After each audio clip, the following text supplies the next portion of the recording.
오늘은 이전에 지나보지 못한 길이라는 제목으로 하나님의 말씀을 함께 나누겠습니다. 이제 요단강을 건널 때가 되었습니다. 이 요단강은 가나안 땅의 국경선입니다. 이 경계선을 넘어가기까지 40년이나 걸렸었습니다.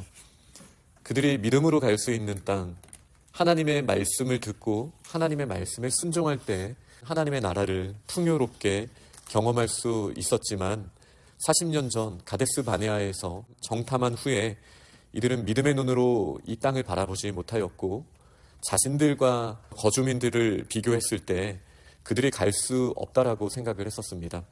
그리고 하나님께서는 40년의 광야의 시간을 보내게 하신 후에 이제 하나님의 때가 되어서 요단강을 건너게 하십니다.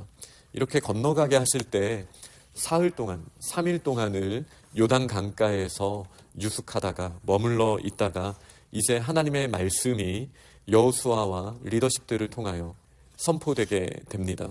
먼저 리더십들이 진중에 두루 다니며 백성들에게 명령을 하는 모습이 나옵니다.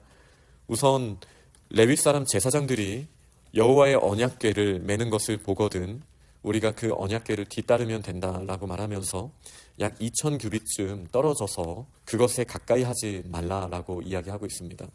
이것은 두 가지 상황을 보여줍니다. 2000규빗은 한 0.5마일 정도로 저희가 생각하면 되겠습니다.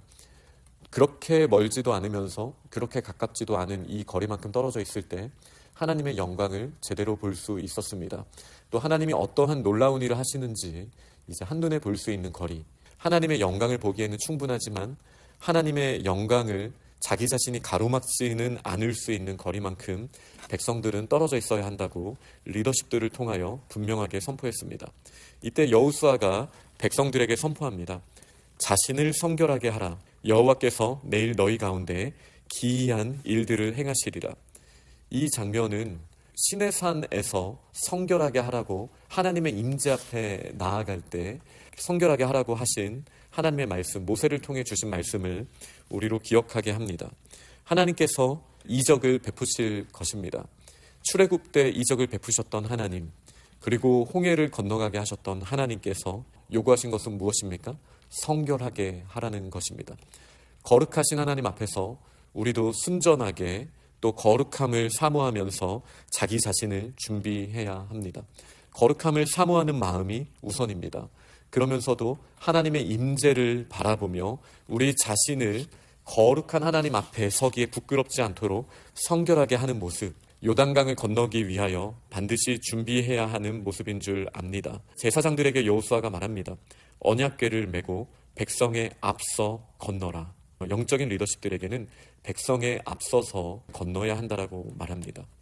그러나 그냥 건너는 것이 아니라 하나님의 임재, 언약궤를 메고 백성 앞에 건너라고 말씀하셨습니다. 여름에는 그렇게 넓은 강은 아닙니다.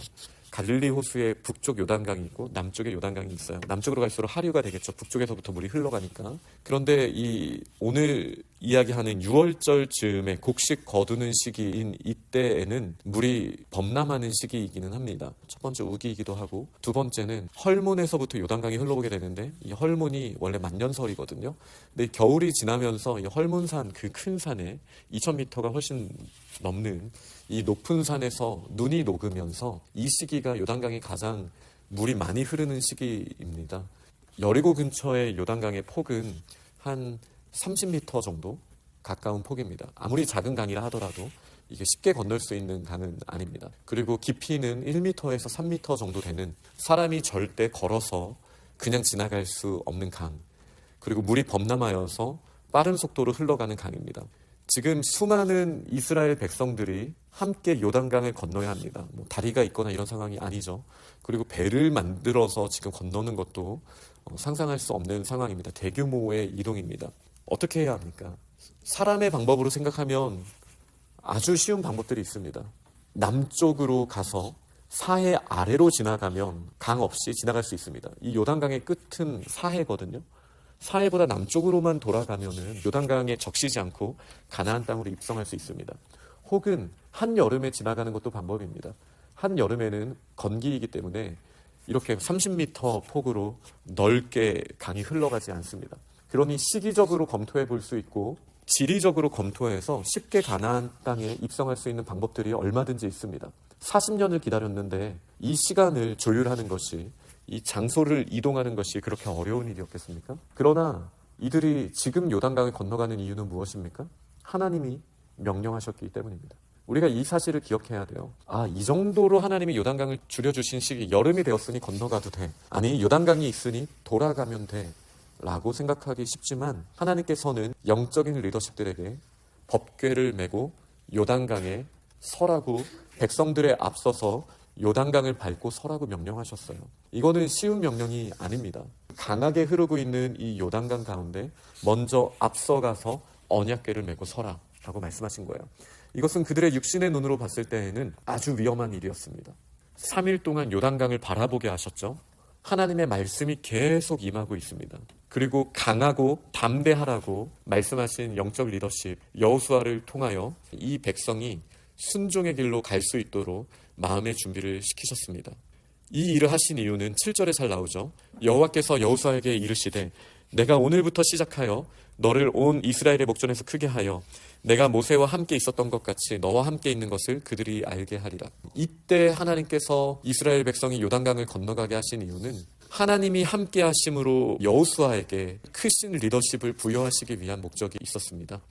마치 모세를 통하여 애굽에 커다란 이적을 베푸셨고 홍해를 건너가게 하셨던 것처럼, 그리고 이 모세의 리더십을 세우신 이후 모세를 통하여 하나님의 말씀이 증거되게 하셨던 것처럼 하나님이 여호수아와 함께 하신다라는 것을 온 백성에게 분명하게 알리시기 위하여 어려운 시기에 이 요단강을 건너가게 하셨다라는 사실을 기억해야 합니다. 그리고 10절에 보니까요, 살아계신 하나님이 너희 가운데 계시사 가나안의 7 족속을 너희 앞에서 반드시 쫓아내실 줄을 이것으로 너희가 알리라. 이 이적을 통하여 하나님이 앞으로 더 크신 일들을 행하실 것을 우리 공동체에게 알게 하리라 라고 분명하게 말씀하셨습니다. 하나님이 우리에게 약속하신 땅을 향하여 가기 위하여 지나가야 하는, 건너가야 하는 장벽이 무엇입니까? 우리가 더 성결하고 더 사랑하고 하나님이 기뻐하시는 모습을 꿈꾸며 우리의 가정에서부터, 우리의 직장과 우리의 학업에서, 또 우리의 교회에서, 이 땅 가운데에서 꿈꿀 수 있도록 하나님께서 보여주신 이 가나안 땅은 어떤 모습으로 있습니까?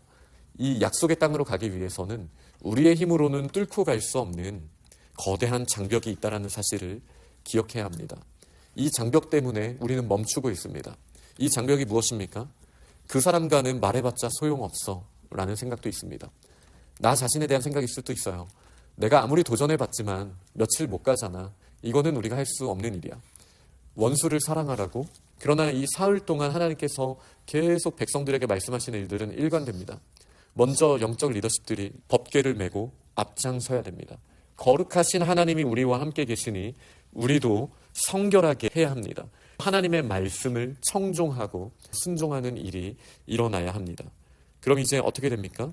궤를 맨 자들의, 이 제사장들의 발이 물가에 잠기자 위에서부터 흘러내리던 물이 그쳐서 매우 멀리 있는 아담 성읍 변두리에 일어나 그곳 한 곳에 쌓이는 일이 일어났습니다.